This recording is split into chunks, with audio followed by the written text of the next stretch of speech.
Have you ever noticed how the quietest person in the room is often the one nobody takes seriously, the one people overlook, underestimate, even laugh at? My name is Jennifer Chin, and for years, that was me. I was the silent sister, the quiet partner, the one working behind the scenes at Chin Global Solutions, while my brother, Michael, stood in the spotlight soaking in the applause. We both inherited the company from our father after he passed away, but Michael was always the golden child, the charming one, the face of every magazine cover, every tech conference, every investor pitch. People loved him, and why wouldn't they? He was witty, outgoing, the kind of man who could walk into a room and make everyone feel like they had known him for years. But me, I was different. I wasn't the one giving speeches or shaking hands. I was the one buried in the back office, spending long nights writing code, debugging systems, designing algorithms.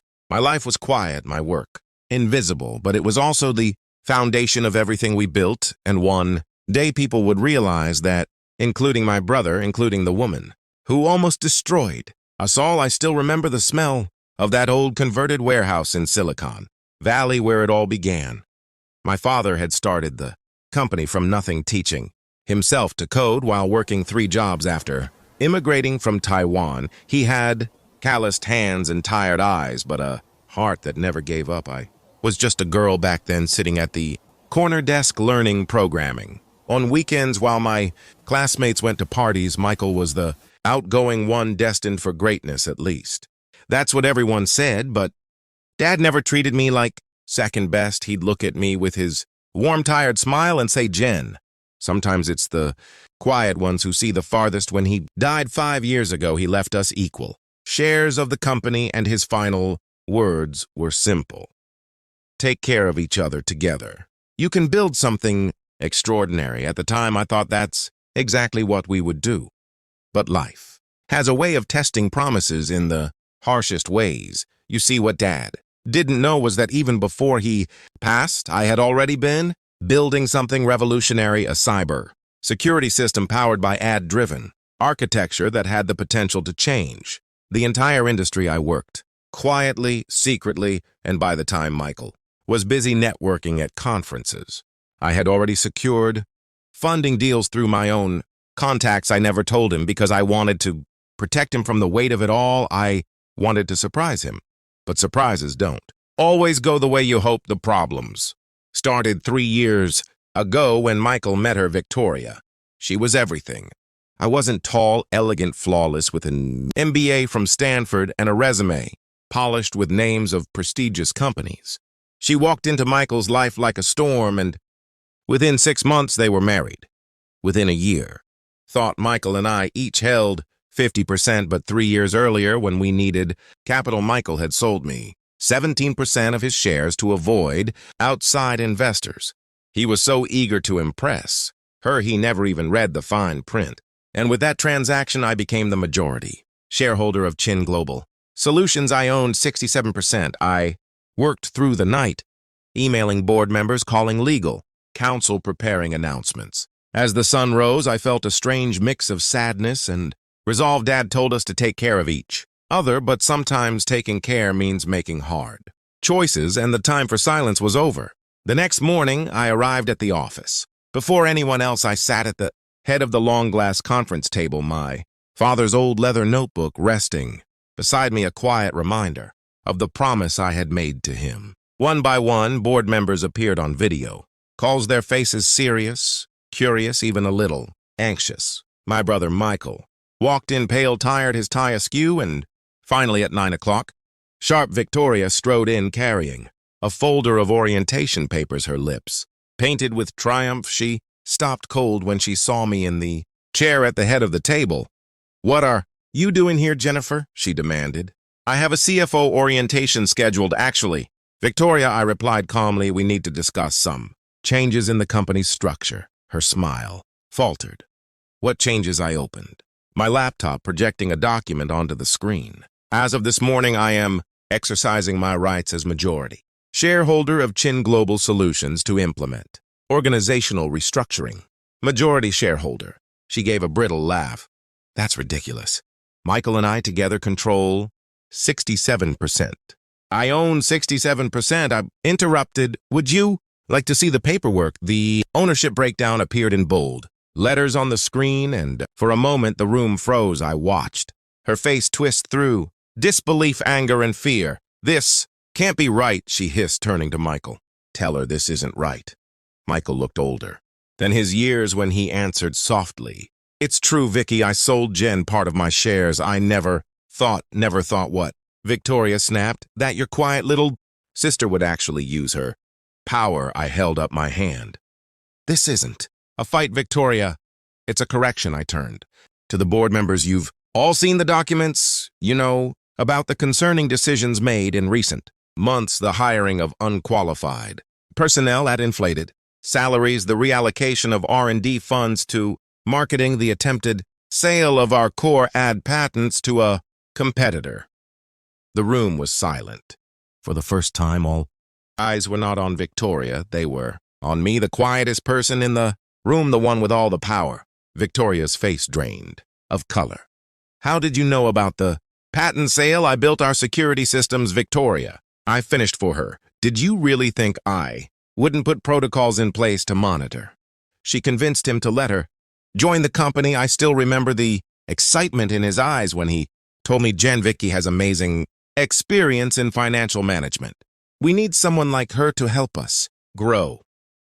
I nodded quietly, swallowing my objections because what could I say? He was in love. He believed in her. He thought she would save us when in truth we never needed saving. Our growth strategy was already underway because of the deals I had made, but Michael didn't see that all he saw was her. Victoria started as a consultant, but her ambitions were obvious from day one. She inserted herself into meetings, voiced opinions on matters she barely understood, and slowly began stacking leadership positions with her old friends from Stanford.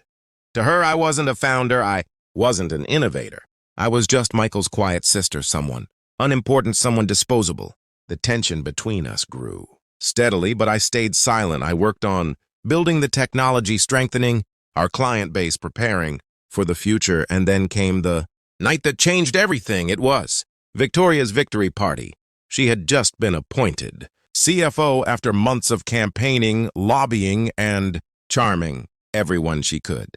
She chose the Four Seasons as the venue, inviting Silicon Valley's elite venture capitalists, journalists, influencers, anyone who could polish her rising star. I arrived early, wearing a simple black dress, elegant but understated. I never cared about glitz. I cared about results. But Victoria, she sparkled in a gown that cost more than most people's yearly rent. She basked in attention, and when I approached her to offer my congratulations, she turned to her Stanford friend and said words that still cut like glass. Why is the cleaning maid here?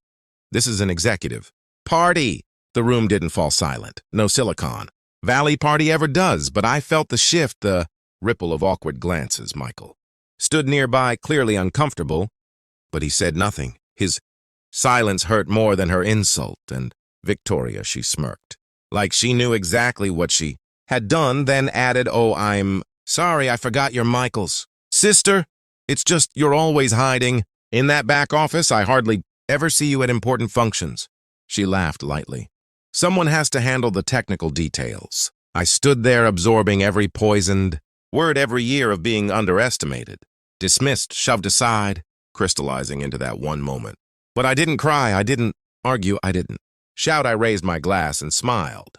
"Congratulations on your new position, Victoria," I said evenly. "I'm sure tomorrow will be quite interesting." She barely acknowledged me, already turning back to her admirers, and Michael caught my eye, but I shook my head and left quietly that night. I went home, opened my laptop, and pulled out the documents I had hoped never to use. The truth was simple. Victoria never studied the company's ownership structure. She attempts to access intellectual property. One of the board members cleared his throat. "Jennifer, we've reviewed the evidence you provided. The board supports your restructuring plan." I nodded in thanks and turned back to her. "Your position as CFO is terminated. Effective immediately, security will escort you out." I pressed a button on my phone and 2 guards entered the room. "You can't do this," she shouted, her composure crumbling. She spun toward Michael. Michael, are you going to let her destroy everything we built?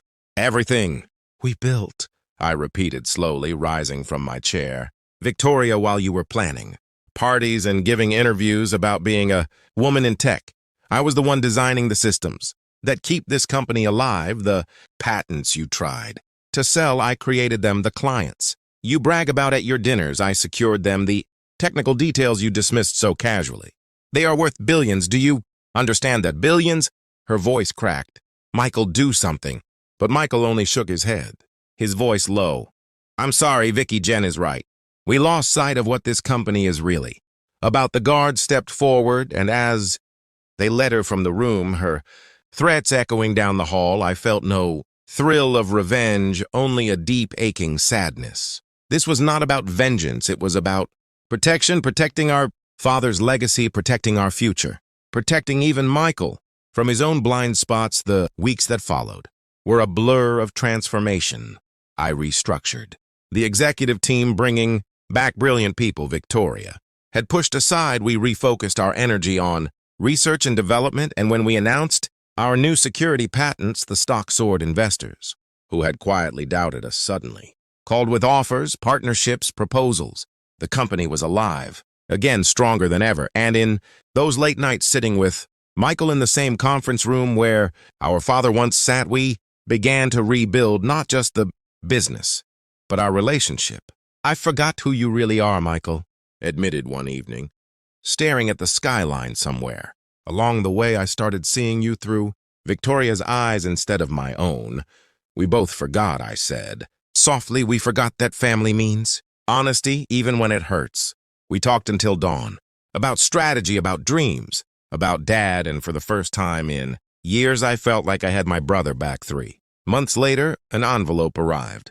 Divorce papers from Victoria, along with a demand for a settlement so large, it was almost laughable. Michael signed. Without hesitation, he said, placing the pen down. Dad always said you were the smart one. I smiled through the weight of memory. Dad said we were both smart in different ways. He was right. We just had to remember how to work together. Time passed, and with it, the wounds began to heal. A year after the night Victoria mocked me as the cleaning maid, Chin Global Solutions had tripled in value. Our security systems had become